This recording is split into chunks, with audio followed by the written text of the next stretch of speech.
Welcome to THA Talks, for free thought and open minds.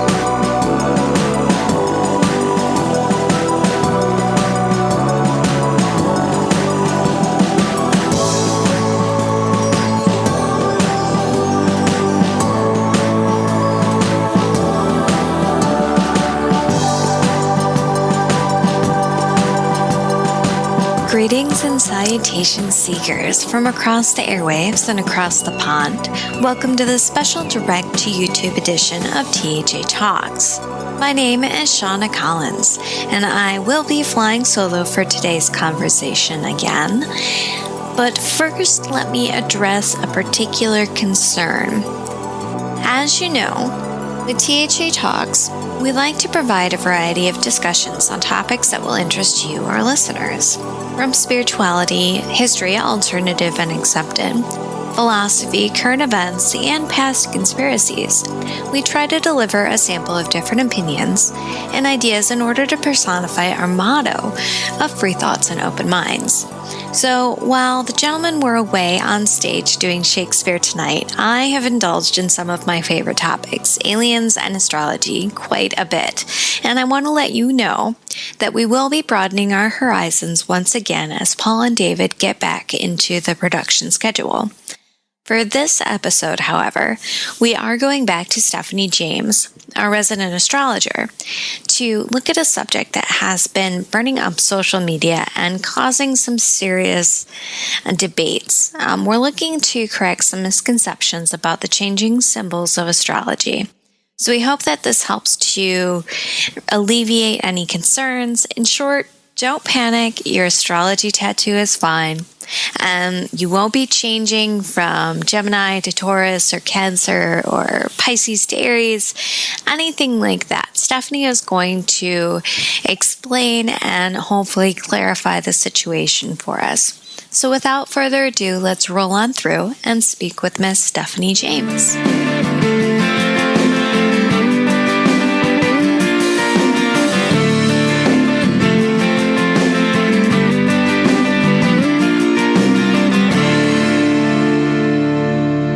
Hello, Stefanie, and welcome back to the show. Hi, Seana. Thanks for having me back. We are excited to actually have you on today to talk about something that has been burning up the social media airwaves, and that has to do with changing astrology. Yes. Have you seen this about NASA and how maybe I'm not a Gemini anymore? I can't take that. I have seen it, and I mean, I could try and ignore it, but it's impossible because a million people email me about it. As soon as they find out, oh my gosh, my sign's changed, I get inundated with messages from people worrying about the exact same thing as you. Oh no, I've got a tattoo, or I've already had my birth chart done, and I thought that it described me perfectly, and now I found out that I'm not a Capricorn anymore. I'm a Sagittarius. Right. People are having this identity crisis over their zodiac signs when really it seems like there was some misconception or miscommunication about exactly what is going on in the stars above our heads. So maybe you can help us to clarify what is really going on. I'll do my best. It's based on the fact that science uses a different calculation. It in fact uses the actual constellations and where the sun resides within those constellations, as opposed to the signs in astrology, which are based on the constellations, but due to something called the precession of the equinoxes, they actually do move. So the constellations move, the signs are fixed. So sidereal astrology is the sidereal calendar is what astronomers use, and also Eastern astrologers, Vedic astrologers also use sidereal astrology, whereas Western astrologers tend to use the tropical zodiac, which is based on the seasons in astrology. So Aries would line up with spring. Libra, opposite to Aries, would line up with the autumnal equinox. And then you've got the summer solstice and the winter solstice. And the summer solstice is Cancer, and the winter solstice is Capricorn. So if you ever looked on a map of the world, and you can see that we've got the equator in the middle, and then above you have the Tropic of Capricorn, and then below you have the Tropic of Cancer. Have you ever noticed the two tropics before? Yeah, I never really understood why those were named the way that they are. That is because the zodiacal belt, which goes around, which the sun moves through, it's the constellations that the sun appears to move through from our perspective on Earth. So I guess from a geocentric perspective, the sun moves through the zodiac, which is the zodiacal belt, and that is that's all the constellations that we have in our horoscopes. You know, you've got from Aries to Pisces, and they all move. That's where the sun moves through. So and it's at that kind of angle. So Cancer being the tip would be the Tropic of Cancer. That's the alignment. That's the highest point that Cancer goes. And the Tropic of Capricorn is where you would find the winter solstice point, if that makes any sense at all. Well, yeah. So when we're looking at the way that our seasons change, when we're in summer, and the alignment of like where the sun hits the horizon and stuff like that, like as far as how long our days are, and all of that is kind of relative to what we can see of the sun. Is that? I mean, does that? Well, this is basically, yes. You're along those lines, but with astronomy, they use a sidereal calendar. So actually, when the sun is in Sagittarius, when the dates have moved now for sidereal astrology. So actually, when we'd say that Sagittarius is from it's from, I think, something like the 24th of November to the 24th of December, or the 21st of December, something like that. I can't remember the exact dates. Now sidereal astrology says, well, actually, the sun's in Sagittarius when we would think that it's actually in Capricorn. So from, about the 21st of December to the 21st of January. So actually that time, roughly, approximately, is when the sun's now in Sagittarius. But that's by using the sidereal zodiac. And actually, sorry, go on. Well, the reason that changed is because they plunked in another astronomical element, not astrology wise. There's not this magical 13th sign for people to kind of incorporate into their birth chart so much as there's a newly recognized astronomical constellation or element in between. It's in between Sagittarius and Capricorn, or how does Scorpio? I believe it's between Scorpio and Sagittarius. Yeah. And you're referring to Ophiuchus, which is the serpent bearer, and considered by a very. I mean, I think in Vedic astrology, some use it, I believe. I'm not a Vedic astrologer, by the way, so that's not my forte. But it was also written in the 1970s. Some people started to look at it as a potential 13th sign of the zodiac. And actually, though Ophiuchus, the serpent bearer, is a constellation which there's a very small part of it that actually does cross over the zodiacal belt. It is actually considered to be part of the Hercules family of constellations. So it's part the northern part of the constellation Ophiuchus is actually embedded within Hercules. So it's much closer to the Hercules constellation, the family of constellations. So it's not actually considered to be part of the zodiacal belt, even though the sun does pass it through its journey through the zodiac. So I can understand why it would be considered to be part of the zodiac in that sense. But actually, astronomers know that Ophiuchus is actually part of the Hercules family of constellations. So putting that kind of information out there is kind of misleading, but it's also interesting because I think when you're looking at traditional astrology, traditional Western astrology as well, there are fixed stars within, and don't ask me to name them because I can't, there are fixed stars within the Ophiuchus constellation, which are, you can interpret them using fixed stars. That's a type of astrology you can use, and a lot of astrologers do this, and they know about it. So you can look at specific stars and look at, and there have been studies into them, and they all have a resonance with a kind of Saturnian and Venusian quality. And even the story of Ophiuchus is very interesting because he's married up to the god of medicine, Asclepius. And without going into too much detail about Asclepius, he was the son of Apollo and Coronis, and Coronis ended up having an affair while she was pregnant and carrying Asclepius. So I believe that Apollo got angry and convinced Zeus to strike her down with a lightning bolt, and which is what he did. And while she was dead, they operated a cesarean on her and took Asclepius out, and sort of he was raised by Chiron, a centaur known for his healing qualities, and he is actually, Chiron is interpreted in modern astrology as well. So there's a lot of study done on that.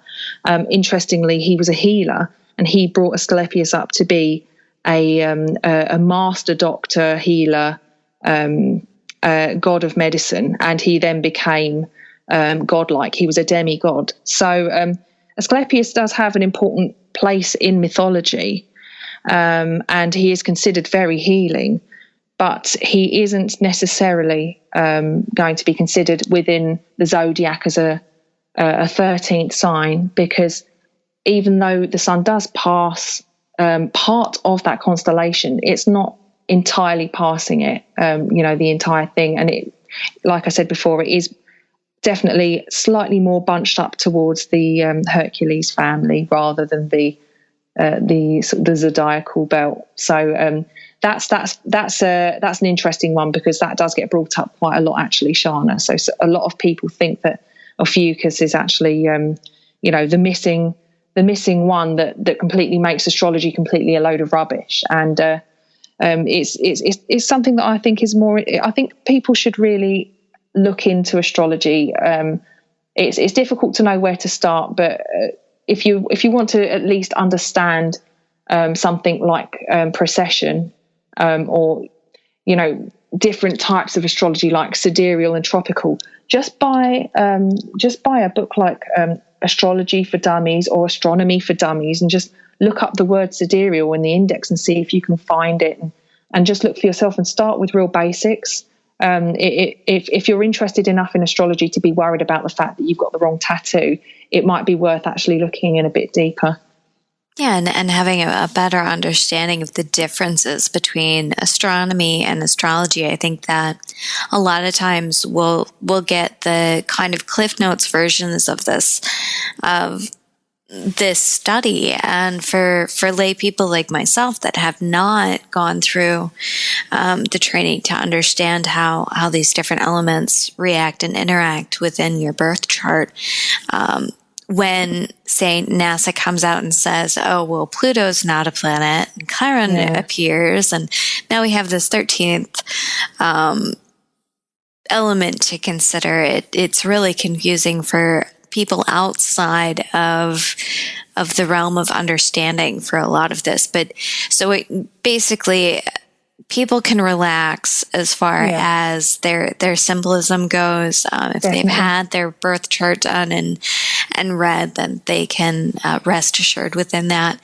Children that are born after this big announcement was made are not going to have a different kind of birth chart than, say, people that were born before. Is that, because I've seen that come up too, like, oh, well, kids born after this date are going to now have to, their birth chart takes into consideration this 13th element. So that's not really, I mean, by all means, if you want to go and see an astrologer that uses the sidereal zodiac, you can do that. There are astrologers that will do that.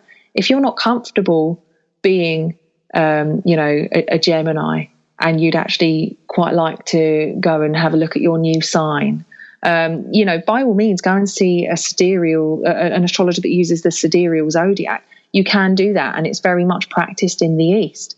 In the West, we use tropical, and like I explained, it's calculated differently. It's very dependent on your own preference. But Western astrology, like I said, using the tropical zodiac based on the seasons, the signs are very much locked into our calendar. And to put it in a nutshell, very simply, sidereal astrology uses constellations, and tropical astrology uses the star sign, the sign that was conceived and has been used for thousands and thousands and thousands of years. It's not, like I said, it's down to preference. There's always going to be people like the Abrahamic religions. There's so many branches of the Abrahamic religions. And when you break them down into things like Christianity, there's so many different branches of Christianity. Everybody has their own way of practicing something. With astrology, everybody generally using different systems tend to come out with the same results. And it's the same sort of thing. It's down to how you feel comfortable, what works for you. And if you're somebody who, like myself, is very curious about the different workings of doing things and different ways in which to get to the same place, why not explore different routes? Why not explore two different roads that are potentially going to get you to the same place and find out which one you prefer? I would encourage people to look at both, look at sidereal and look at tropical and see which zodiac works best for you. Personally, I couldn't imagine being my a sidereal chart says that I'm a Sagittarius and my rising sign is Taurus, and I just can't see myself as a Taurus rising. I just can't see it myself. It doesn't quite work for me, but it might, like I said, some people may find that they're more comfortable with the sidereal zodiac. It's very much down to what you prefer. Well, taking the scenic route and kind of having an opportunity to view all elements and being able to merge those. I think that your example of looking at some of the different religions and the way that they branch off, but really have the same root concept is a really good explanation for people to understand how both roads may meet at one point of understanding about who or what you were, I don't want to say destined, but what you were more likely or apt to kind of evolve into as you went through the human experience based on your star signs. So thank you so much for offering some clarification. Was there anything else that you wanted to share with our listeners today? I guess I'd like people to question everything, including science. I don't think science has all the answers, because the point of science is to question everything. And when you are presented with information from a scientific source that claims to know the answer to something, but I'm not saying that every scientist on the planet hasn't bothered to look into astrology, because I know that some have. But I definitely think question everything. So if science comes up with something, research for yourself. Don't just take something as a given. Have a look and see what you can find. And down to something as simple as astronomers using the sidereal clock, which I told you about. A day, the Earth turns once every 23 hours, 56 minutes and 4 seconds with respect to the stars. So an Earth day is 24 hours is just a mean time for our Earth spinning. So when we sit here and say that the Earth spins 24 hours a day, one day is 24 hours, it's a little bit less than that. So it's, I don't think people often take into consideration that actually even something like as basic as our clock in our house isn't actually precise. It's not a perfected science. Exactly. Even science isn't perfected science. I just want people to realize that the sun is not a constant. It will burn out one day. It's not going to be there forever. They told us it was a constant. Gravity is calculated in a very different, extremely different way. There's a book called The Science Delusion, and I would recommend people read that book because it tells you that science isn't a fixed. Science constantly changes, and so that's a whole different conversation. That's a whole different guest you can get on your show if you haven't had him on already. I think it's Rupert Sheldrake, and he's written a lot of books. He's very interesting, and he decided to write a book called The Science Delusion, which kind of pokes at Richard Dawkins' God delusion. So have a look at something like that and come to your own conclusions. Don't let other people make your mind up for you. And don't panic. Your tattoo is fine. Yeah, don't panic. If you don't like your tattoo, maybe get it removed anyway, but don't do it on the basis that you read something online that tells you that it's wrong when it's actually very much correct. All right. Well, thank you again, Stefanie, for joining us today to kind of handle some of these misconceptions about the changing signs and explain the difference between the astronomical perspective and the astrological views of our Western civilization. My pleasure. All right. Thank you, Seana.